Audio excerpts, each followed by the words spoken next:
Willkommen zurück auf Neutrality Studies. Heute wieder mal auf Bienvenue à nouveau sur Neutrality Studies. Aujourd'hui, on parle à nouveau en allemand parce que je discute avec mon compatriote suisse, Marcel Helfenstein, un ancien travailleur humanitaire spécialisé dans les secours en cas de catastrophe. Cher Marcel, bienvenue. Merci beaucoup pour l'invitation, ravi d'être là. Je suis très content que tu aies accepté. Peux-tu peut-être, pour commencer, nous expliquer brièvement ce qu'est exactement l'aide en cas de catastrophe?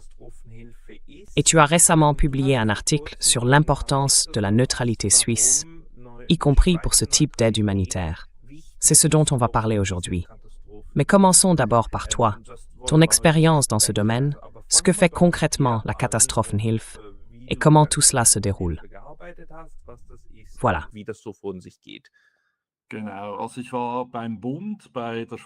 Alors moi, j'étais à la Confédération au sein du gouvernement suisse. L'aide humanitaire, c'est en fait le bras de la coopération au développement, rattaché à la direction du développement et de la coopération, la DDC. Et cette direction dépend du DFAE, donc du Département fédéral des affaires étrangères.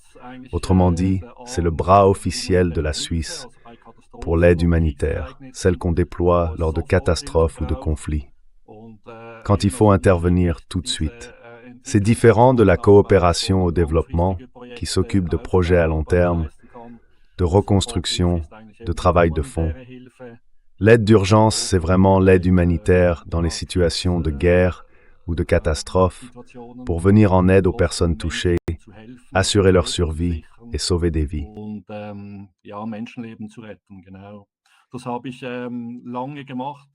J'ai fait ça pendant longtemps, oui, 10 ans, peut-être même plus. J'étais aussi membre de la chaîne de secours suisse pour les tremblements de terre, mais je n'ai jamais été déployé. Quel tremblement de terre! Justement, je n'ai jamais été envoyé sur le terrain. Le premier, c'était en Algérie, mais je l'ai manqué pour des raisons professionnelles. Il faut dire que, comme beaucoup de choses en Suisse, ce système fonctionne sur une base de milices. Nous avons tous notre métier à côté. C'est organisé en groupes spécialisés. Il y a le groupe médical avec les médecins, le groupe construction avec les ingénieurs et les techniciens. Et moi, j'étais dans le groupe logistique, responsable de la logistique des secours et de la coordination interne pour que les médecins aient les médicaments et le matériel nécessaire pour sauver des vies. Voilà.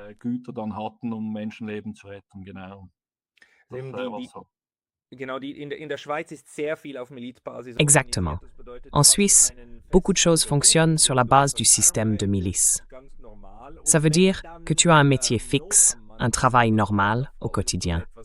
Et quand il y a urgence, quand il faut intervenir, tu te rends disponible et tu vas aider, par exemple dans les secours en cas de catastrophe. La Suisse envoie alors des personnes là où il se passe quelque chose et où il faut apporter de l'aide. Et tout cela se fait sous l'égide de notre ministère des Affaires étrangères, qu'on appelle le DFAE.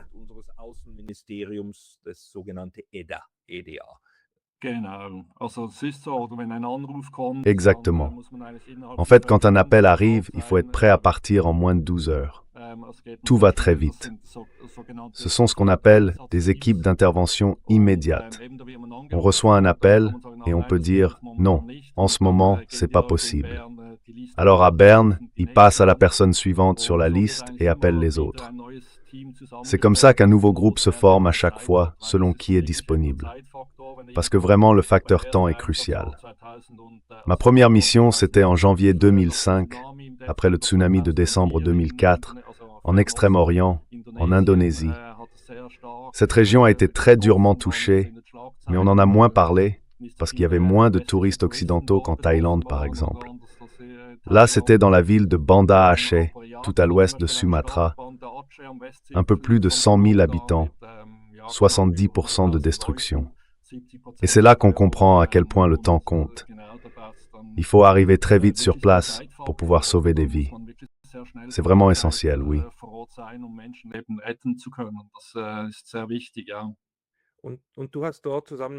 Et tu étais là-bas avec d'autres. Et c'est là que tu as participé à ta première mission.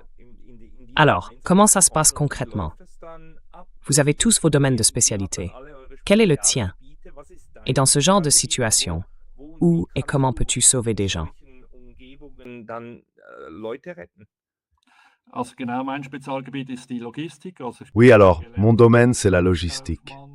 Je suis de formation agent de transit. J'ai travaillé pendant des années dans ce métier, puis j'ai suivi des formations complémentaires, j'ai été chef de service, ce genre de choses. Et ensuite, je suis passé à l'aide humanitaire en cas de catastrophe, parce que ça m'intéressait. C'est un nouveau défi, c'est évidemment très complexe, et le facteur temps est crucial. Il faut aller encore plus vite que dans la logistique classique. Et puis il y a la pression.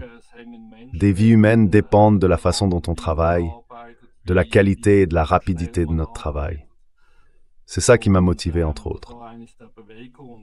Et oui, voilà, c'est comme ça, on part sur le terrain avec une équipe, et le logisticien, en fait, est déjà indispensable dès le départ. Je ne veux pas me placer au-dessus des médecins ou des ingénieurs, mais si le logisticien n'a pas préparé le terrain à l'avance, le médecin ou le technicien sur place ne peut rien faire, parce qu'il n'a rien à part ses deux mains.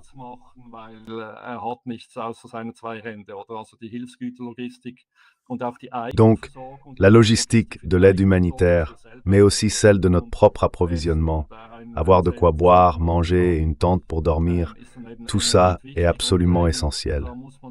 Il faut vraiment anticiper avec précision, réfléchir vite et clairement, et comprendre les liens entre les choses pour repérer à l'avance les obstacles possibles et les résoudre avant qu'ils ne se présentent. Cette capacité à voir les connexions, ça m'aide sans doute un peu aujourd'hui. Aussi dans d'autres domaines, peut-être même dans des questions politiques, par exemple, quand il s'agit de neutralité.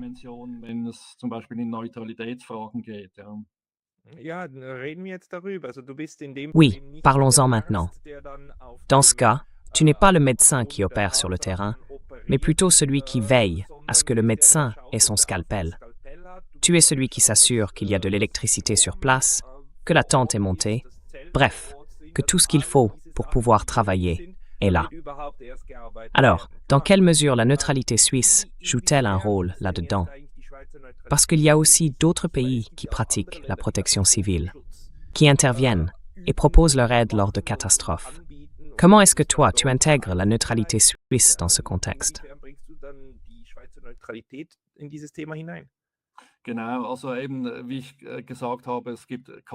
Oui, exactement.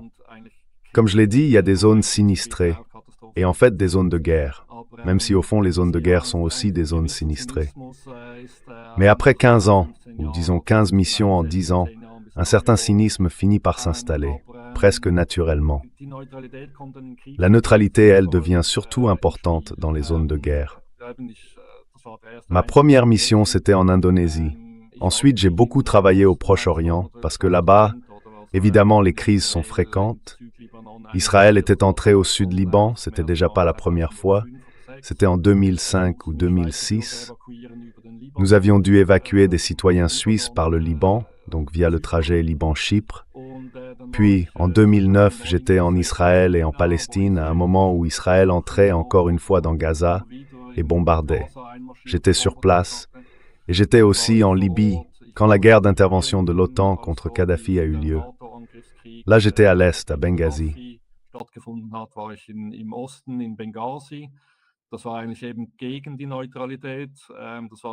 À l'époque, c'était en fait plutôt contre la neutralité. C'était un peu poussé politiquement par la ministre des Affaires étrangères. Et moi, je suis allé 2 fois en Irak, après ces désastres de l'État islamique en Syrie et en Irak, dans cette région-là. Et là-bas, on sent vraiment que la neutralité, c'est quelque chose de très concret, de très pratique et surtout de très utile. Elle permet beaucoup de choses, vraiment beaucoup. Elle offre aussi une forme de protection. Elle donne accès, un accès rapide, et cette possibilité d'être présent sur le terrain, de pouvoir aider. C'est un aspect à double tranchant, mais dans le bon sens du terme. C'est comme ça que j'ai vécu la neutralité. Je peux d'ailleurs en dire un peu plus, si vous voulez.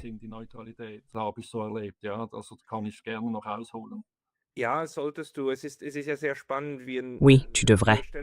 C'est vraiment passionnant. On s'imagine parfois que la neutralité, c'est juste une sorte d'espace politique qui permet à un pays de faire des affaires avec tout le monde. Mais toi, qui étais sur le terrain, Dans ce cas, cette neutralité suisse t'a aidé à plusieurs reprises à obtenir un accès et à faire ton travail. Tu peux nous en parler un peu? Est-ce que tu as des exemples où tu t'es vraiment dit « Heureusement que la Suisse est neutre et ouais, que j'en fais partie et que je peux agir grâce à ça ».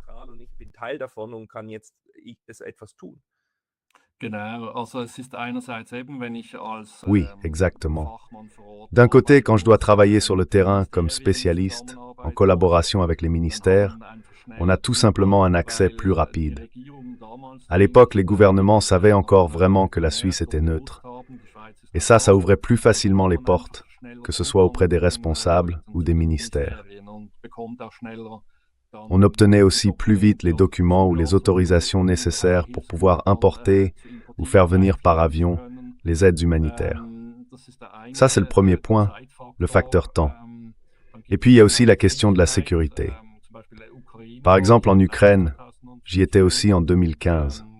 Didier Burkhalter était président de l'OSCE en 2014 et il avait lancé, à mon avis, un projet vraiment excellent sur l'approvisionnement en eau potable.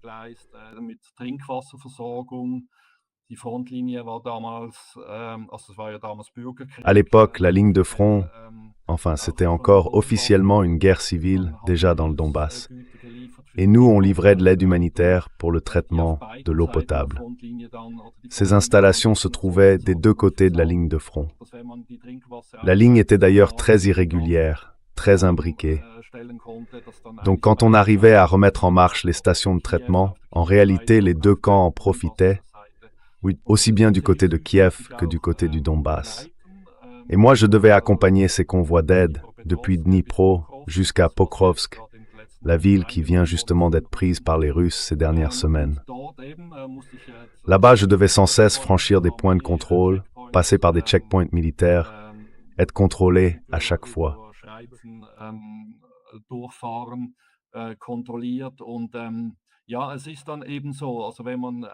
Oui, c'est comme ça. Quand on a un passeport suisse et qu'on peut présenter des documents officiels du gouvernement suisse tamponnés, par exemple par les autorités de Kiev, mais c'était pareil en Libye ou en Irak, on est quand même un peu plus en sécurité. Parce qu'en Ukraine, à l'époque, en 2015, tout n'était pas encore sous le contrôle de l'armée régulière. Il y avait encore des bataillons de volontaires sur place. Et eux, ils étaient très agressifs envers toute personne qu'ils soupçonnaient de soutenir l'ennemi, les soi-disant partisans des Russes, déjà à ce moment-là. Alors si on pouvait prouver de manière crédible qu'on venait de Suisse, qu'on était neutre, on pouvait passer.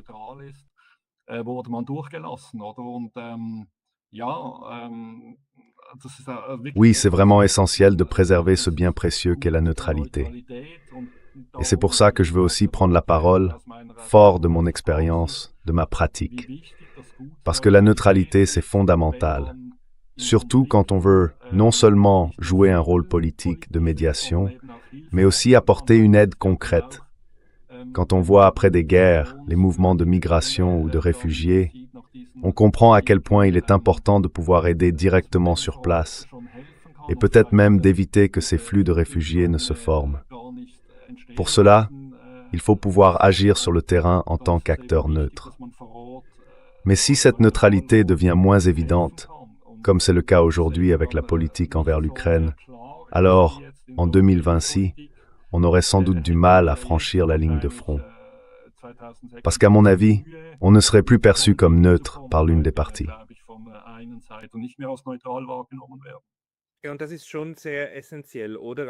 Et c'est quand même un point essentiel, non?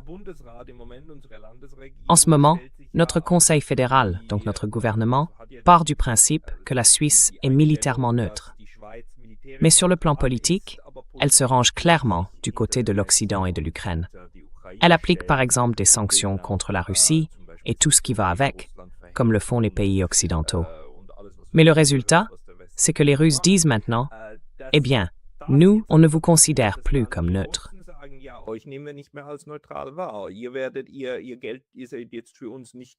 Votre argent n'est plus considéré comme venant d'un camp ami, mais comme appartenant à l'autre camp.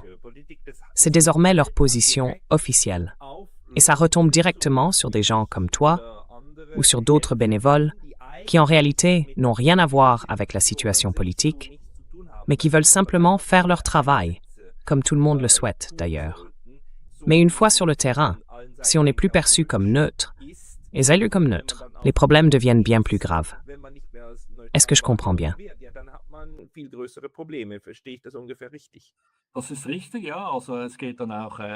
Oui, c'est vrai. Là, on parle aussi de sa propre vie. Ça peut devenir dangereux. Moi, j'ai pas été menacé, non. Mais à l'époque, en 2015 en Ukraine, c'était clair qu'on était neutre. Par contre, quand on pense à ceux du CICR, moi, je n'y ai jamais travaillé. Eux, ils sont vraiment dans les zones de conflit, dans les zones de guerre, et des deux côtés. Et des gens m'ont dit qu'on croise souvent, pas partout, mais régulièrement, des membres du CICR dans ces régions. Ils m'ont aussi expliqué que c'est essentiel, mais que c'est aussi très risqué, parfois même mortel. Leur seul bouclier, c'est la croix suisse. Ça peut sembler un peu emphatique, mais c'est la réalité. Quand on n'a pas d'armes pour se protéger, il ne reste que la neutralité, la croix suisse. Sinon, on n'a plus accès aux deux camps.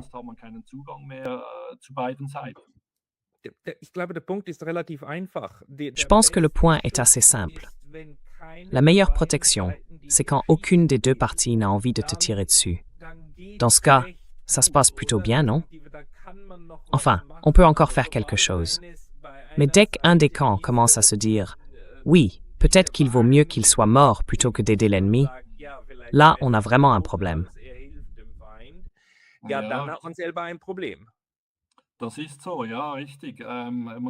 Oui, c'est vrai. On pourrait même dire, un peu de façon provocante, que si les deux parties y trouvent leur intérêt, que ce soit avec toi ou avec l'État, alors tout le monde est d'accord. Et bien sûr, c'est beaucoup plus simple quand on peut se présenter comme neutre, sinon ça devient compliqué. Je ne veux pas faire de critique politique, mais si on veut, par exemple, aider les deux camps en Ukraine, c'est difficile ensuite de convaincre l'un d'eux qu'on veut aussi lui faire du bien. Il faut alors accepter qu'on soutient un seul côté.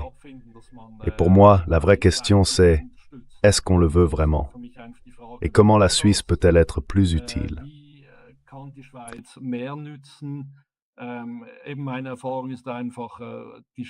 Mon expérience est simple. La Suisse peut apporter plus au monde si, en tant que force neutre, nous pouvons aider les deux parties dans un conflit et, avec la diplomatie, essayer de désamorcer les tensions. Plutôt que de faire comme maintenant une sorte de rapprochement silencieux avec l'OTAN à travers l'armée suisse. Vu de l'extérieur, surtout en dehors de l'Europe, on n'est alors plus du tout perçu comme neutre. Bien sûr, à Berne, on peut écrire et répéter qu'on reste neutre, mais dans le sud global, on nous voit comme faisant partie de l'OTAN. Et si l'armée suisse participe déjà à des exercices avec l'OTAN, où est la limite? À ce moment-là, on en fait partie.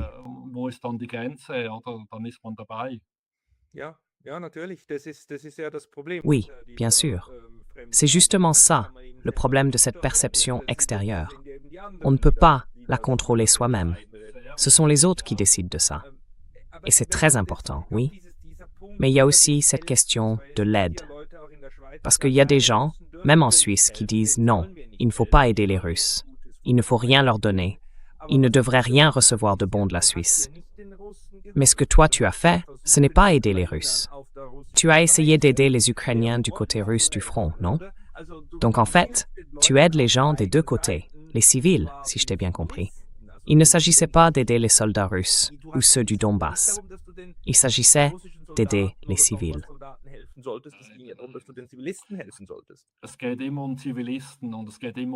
Il s'agit toujours de civils, toujours de personnes. Et c'est là que ressort mon côté humaniste.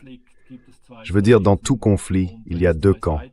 Et s'il y a deux camps, il y a forcément au moins deux points de vue sur ce conflit. Et je trouve que, avec cette couverture médiatique massive et unilatérale, je m'excuse pour ce jugement, sur le terrain, c'est tout autre chose. Je me souviens très brièvement de mon expérience dans l'est de l'Ukraine. Nous étions de l'autre côté, du côté du Donbass, ce qu'on appellerait aujourd'hui le camp pro-russe. Mais ces gens-là se sentaient aussi ukrainiens.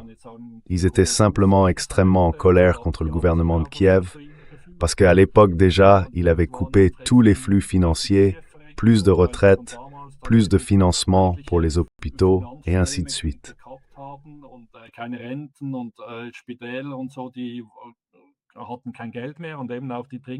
Ils n'avaient plus d'argent et les stations de traitement d'eau potable non plus. Plus de moyens, plus d'approvisionnement parce que, bon, on peut en discuter. Du côté de Kiev, on s'est dit, si on envoie de l'argent vers l'Est, ça profitera aux insurgés. Je peux comprendre ce point de vue. Mais il faut aussi comprendre la perspective du Donbass, de façon neutre, sans juger. Comprendre, c'est une chose, juger, c'en est une autre.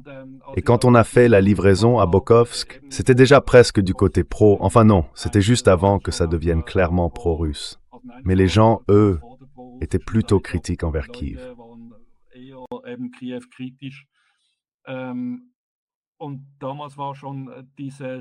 À l'époque, il y avait déjà cette querelle autour de la langue. Officiellement, on n'avait plus le droit de parler que l'ukrainien, à la télévision, dans les médias. C'était la seule langue nationale et plus le russe. C'est d'ailleurs une des raisons pour lesquelles tout ça a explosé. Et puis, il y avait le directeur de cette station de traitement d'eau potable à Pokrovsk. Une équipe de télévision ukrainienne est venue pour montrer comment la Suisse apportait son aide. Ce genre de choses. La Suisse, évidemment, était contente qu'on en parle dans les médias, et eux, ils ont interviewé cet homme uniquement en ukrainien.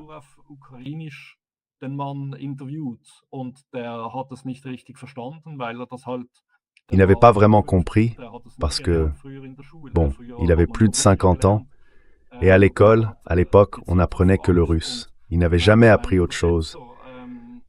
Et il tremblait de peur. Moi, je parle un peu russe, j'en ai fait 2 ans, juste assez pour me débrouiller. On avait un interprète avec nous, et lui aussi avait été en Ukraine. Il se dit russe à l'origine, mais il est très pro-ukrainien. En fait, la plupart le sont. The types memberries for Arif of the Parade.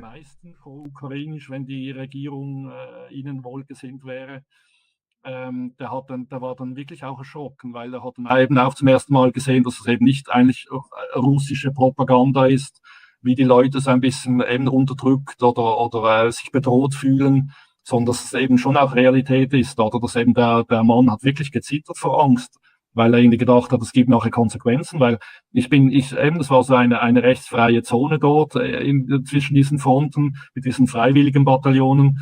Und die OSZE, die Beobachtermission von Europa, die OSZE hat ja jedes Jahr Berichte veröffentlicht, oder? Kann man auch im Internet noch googeln, zum Beispiel eben War Crimes, Ukraine, OSZE, wo dann eben aufgelistet wird, oder wie Leute, Zivilisten, nicht Soldaten, oder Zivilisten verdächtigt werden der prorussischen Unterstützung und einfach verschwunden sind, getötet oder im Gefängnis gelandet, oder?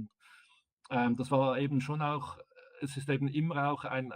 C'est toujours bon signe quand les gens sur place voient la réalité de leurs propres yeux et se rendent compte qu'elle est bien plus compliquée qu'un court article de presse ou un reportage à la télé. Et c'est justement ce que je veux dire. Ces conflits sont beaucoup plus complexes, plus nuancés que ce qu'on peut résumer en noir et blanc.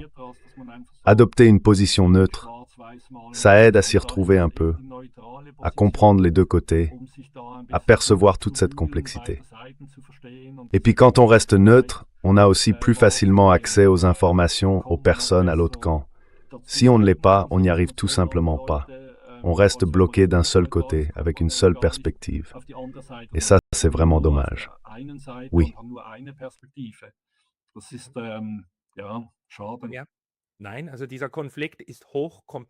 Non, ce conflit est vraiment très complexe.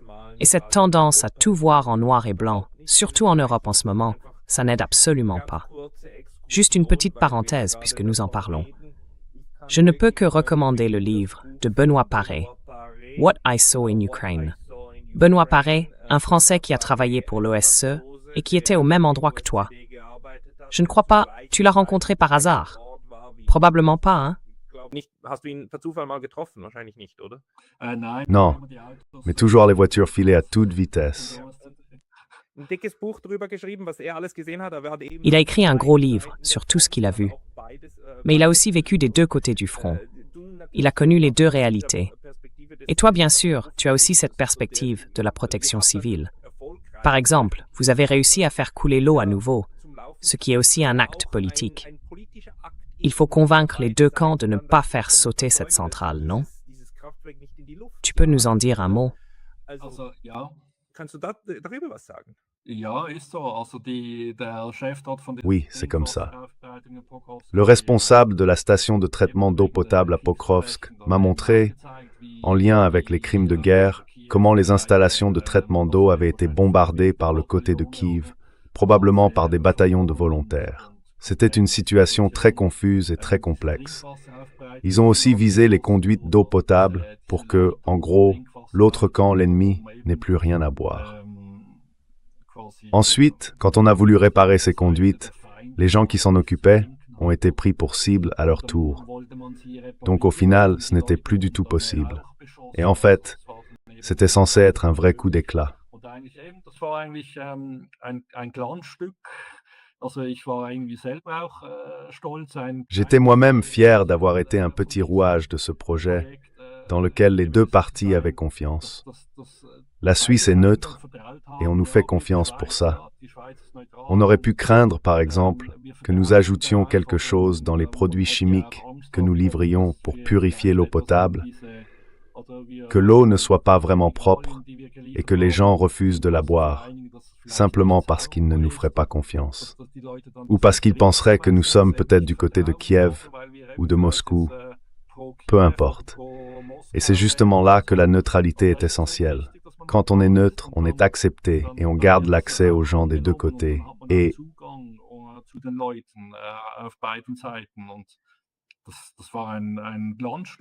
C'était vraiment un coup de maître, oui. Et au final, ça a marché. Vous avez réussi à faire comprendre aux deux côtés qu'il valait mieux que l'autre ait aussi de l'eau, parce qu'eux-mêmes en auraient aussi. Comme ça, tout le monde y gagnait. L'ennemi aussi, certes, mais eux également. Et au final, ça a fonctionné. L'approvisionnement a repris et il n'a plus été bombardé ni interrompu. Wurde nicht wieder beschossen oder abgestellt. Also ja, soweit ich weiß, ja, richtig. Ich glaube, das hat dann oui, weiter funktioniert. autant que je sache, c'est exact. Je crois que ça a ensuite continué à fonctionner. Je m'en suis plus vraiment occupé après. Mais oui, c'était en fait un vrai coup de maître, parce que la ligne de front était un peu enchevêtrée, irrégulière, et du coup ces conduites d'eau potable passaient parfois d'un côté à l'autre de la ligne de front. Et grâce à ça, les civils des deux côtés pouvaient en profiter. Par exemple, Kiev ou Moscou auraient pu dire « Non, on ne veut pas de ça, parce que si la ligne de front bouge, seul l'ennemi en tirera avantage. » Donc la plus grande partie du travail, c'était clairement la diplomatie en amont pour rendre ce projet possible.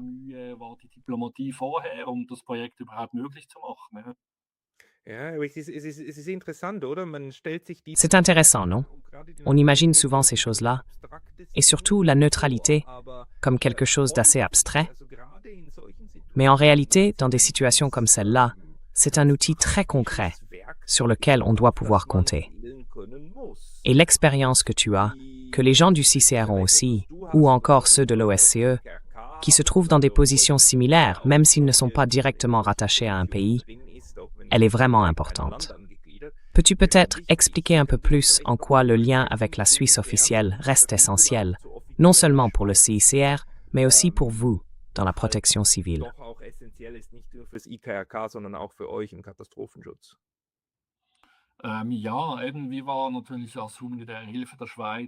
Oui, bien sûr. Notre aide humanitaire suisse a toujours été rattachée à la Suisse officielle.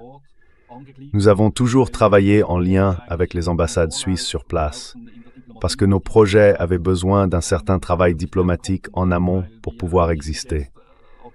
Jusqu'à présent, ou du moins la plupart du temps, nos projets exigeaient d'impliquer les deux parties d'un conflit. Par exemple, à Gaza, quand nous voulions acheminer de l'aide humanitaire dans la bande de Gaza, il fallait coopérer avec les autorités israéliennes, obtenir leur accord et leur montrer que nous n'apportions rien qui puisse, par exemple, profiter au Hamas. C'est pour ça qu'il est absolument essentiel d'avoir une neutralité solide et crédible. Et oui, comment dire, je voudrais boucler la boucle en fait à propos de l'OTAN. C'est la raison pour laquelle j'ai voulu prendre la parole. Parce que, comme tu l'as dit, il y a cette question de perception. Ce n'est pas seulement la manière dont nous nous voyons nous-mêmes, mais la manière dont les autres nous perçoivent, si nous sommes considérés comme neutres ou non. Et c'est là que ça devient un peu controversé aujourd'hui. La Suisse affirme qu'elle reste neutre, mais en même temps, l'armée suisse se rapproche de plus en plus de l'OTAN, avec des exercices communs, une coopération en matière de défense. Et ça, franchement, c'est incompatible. Ça va pas ensemble. Das schließt sich aus, das geht nicht. Die NATO ist das Paradebeispiel eines L'OTAN, c'est vraiment l'exemple parfait de ce qui est anti-neutre. Je vais sans doute devenir la cible de pas mal de gens au quartier général de Bruxelles. Mais l'OTAN et la neutralité, ça ne va tout simplement pas ensemble. Comment dire?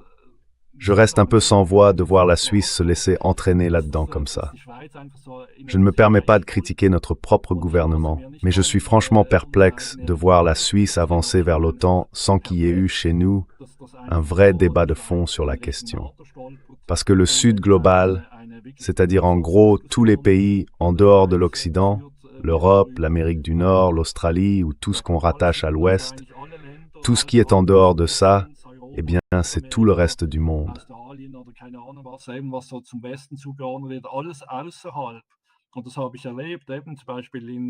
Et c'est ce que j'ai constaté, par exemple, en Ukraine, sur le plan nucléaire ou encore au Moyen-Orient. On ne nous perçoit plus vraiment comme un pays neutre. Et à ce moment-là, peu importe que la Suisse dise « nous sommes neutres », que ce soit écrit sur un tampon ou inscrit dans un document officiel. Ce qui compte, c'est la manière dont on agit, ce qu'on fait concrètement. C'est ça, la vraie crédibilité. On peut écrire et publier beaucoup de choses en théorie sur ce qu'on est, mais au final, c'est l'action qui parle.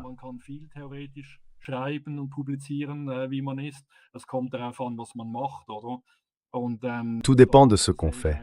Et là, je vois un énorme problème arriver pour la Suisse, sauf si c'est vraiment ce qu'on veut. On vit dans une démocratie, on peut très bien dire « oui, non, on veut maintenant rejoindre l'OTAN, on ne veut plus de neutralité. C'était bien avant, mais plus maintenant. Mais il faut simplement être conscient des conséquences. Et ces conséquences, c'est qu'on n'aura plus, ou beaucoup plus difficilement, accès à certaines choses. Qu'en cas de conflit, on ne pourra plus aider les deux côtés, mais seulement un seul. Et que notre propre personnel sera exposé à plus de risques si on veut apporter une aide humanitaire dans une zone de conflit, sans être perçu comme neutre.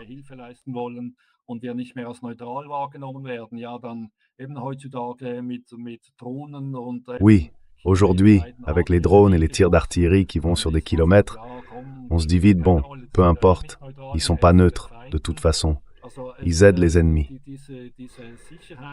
Donc cette question de sécurité devient aussi quelque chose où il faut reconnaître qu'à un moment, ça devient délicat.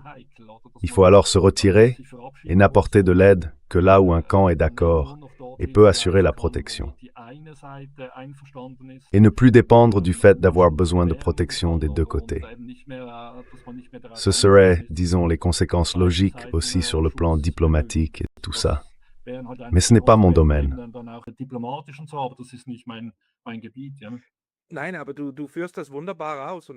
Non, mais tu l'expliques vraiment très bien.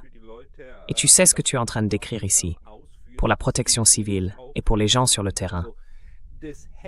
Eh bien, ça vaut aussi pour le pays. Aider les deux côtés, c'est toujours aussi une forme d'autoprotection. Quand on aide les deux, chacun a intérêt à te garder dans cette position. Et c'est ça qui est difficile. Mais c'est justement ce que la neutralité permet. Elle crée une forme de protection. C'est pour ça qu'un pays neutre n'a pas besoin d'être armé jusqu'aux dents avec des armes nucléaires pour aller aider. Il ne le fait pas. Il n'est pas une menace, il est une aide pour les deux. Et toi, tu l'as vécu personnellement, et je crois que c'est une leçon très importante qu'on oublie souvent. Et d'ailleurs, nous sommes tous les deux Suisses, on a donc le droit de critiquer notre gouvernement. Ce sont nos employés après tout. Alors s'ils font mal leur travail, c'est à nous d'intervenir. Oui, c'est vrai. On a aussi le droit de me critiquer, c'est vrai. On a le droit de critiquer tout le monde, surtout le gouvernement, et surtout notre propre gouvernement. Mais peut-être, pour conclure, j'aimerais que tu t'adresses à la population suisse, ou plus largement à nos auditrices et auditeurs. Pourquoi, selon toi, du point de vue d'un praticien, faudrait-il garder cette neutralité, la valoriser ou même la renforcer? Parce qu'à la fin de l'année, on va effectivement voter sur la question d'inscrire enfin notre neutralité dans la Constitution et de la développer davantage. Alors, quel serait ton plaidoyer final?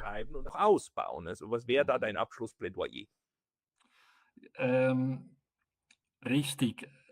In den Konflikten gibt es immer zwei Seiten. Exactement. Dans les conflits, il y a toujours deux côtés. Et il faut toujours se demander où l'on se situe soi-même, que ce soit par rapport aux médias ou à la politique. Prenons l'exemple de l'Ukraine. La Suisse est au cœur de l'Europe. C'est logique qu'on suive, d'une certaine manière, le courant dominant de l'opinion européenne, y compris dans les médias. Mais il faut toujours garder à l'esprit qu'un conflit ou une guerre a toujours une histoire. Ça ne veut pas dire qu'on cherche à tout justifier.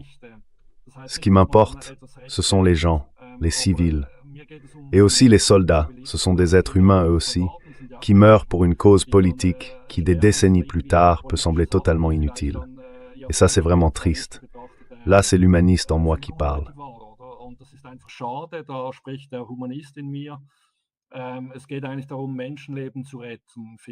Je pense qu'au fond, il s'agit de sauver des vies humaines ou d'éviter que les gens ne s'attirent encore plus de malheur pour eux-mêmes et pour leur pays.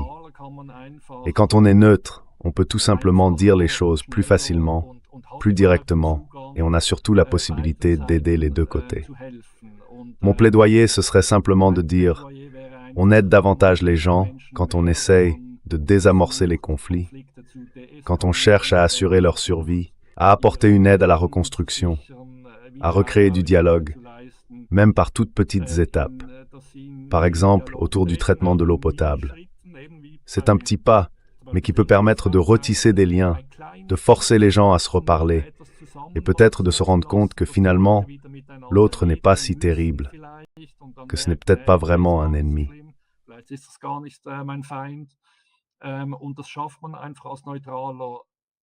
On y arrive tout simplement mieux quand on reste neutre, ou même seulement en essayant de l'être, plutôt que de rejoindre une alliance et de prendre parti d'un seul côté. Parce que c'est comme ça. Dès qu'on prend parti, on a aussi envie de frapper avec les autres. C'est humain dans les conflits. Quand on choisit un camp, on finit par trouver ce camp plus sympathique.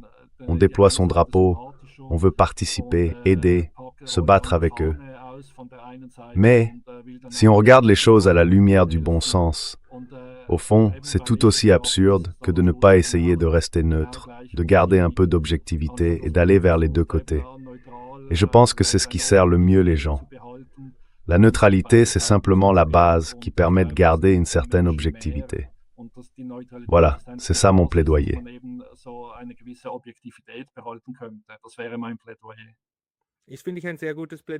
Je trouve que c'est un très bon plaidoyer. La neutralité, c'est la base sur laquelle on peut et on doit reconstruire un peu d'humanité au cœur des conflits. Et à mon avis, c'est exactement le rôle que la Suisse devrait jouer, pas celui de frapper du poing. Puis-je encore faire un petit plaidoyer contre l'OTAN? Je pense que la Suisse, en tant que pays neutre, aide bien plus le monde que si elle rejoignait, que ce soit l'OTAN ou une autre alliance. Nous, la petite Suisse, nous ne pourrions de toute façon pas faire une vraie différence sur le plan militaire, même si nous étions membres de l'OTAN. Et puis, notre engagement aurait beaucoup moins d'importance pour l'OTAN que ce que nous pouvons apporter en restant neutres. Avec nos bons offices, notre capacité de médiation, nos efforts pour favoriser des pourparlers de paix, nous pouvons vraiment essayer d'avoir un impact dans le monde.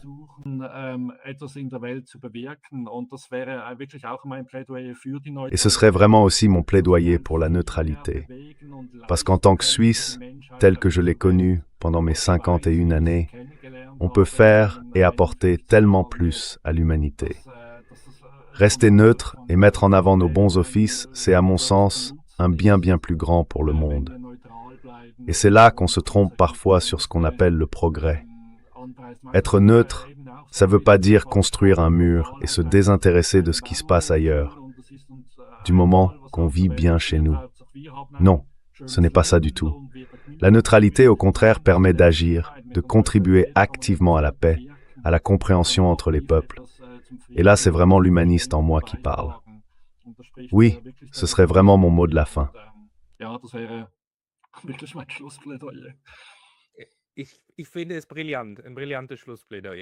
Je trouve que c'est une conclusion brillante. La Suisse serait bien mieux. Enfin, je préfère une Suisse qui recrée des liens de tous côtés, plutôt qu'une Suisse qui tape du poing. Marcel, pour les gens qui aimeraient te lire davantage, est-ce qu'il y a des endroits où tu publies de temps en temps, où l'on peut suivre tes réflexions autrement?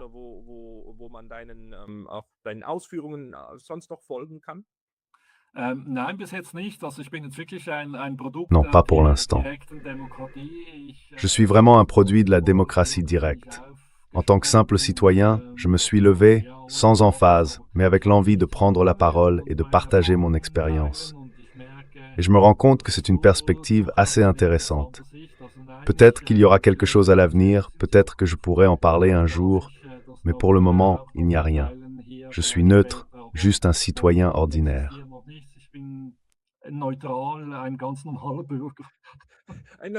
Un neutre, vraiment neutre. Cher Marcel, eh bien, on t'invitera tout simplement à nouveau. Et peut-être qu'on aura l'occasion de reparler ensemble à l'avenir. Marcel Helfenstein, merci beaucoup d'avoir pris le temps aujourd'hui. Heute. Okay.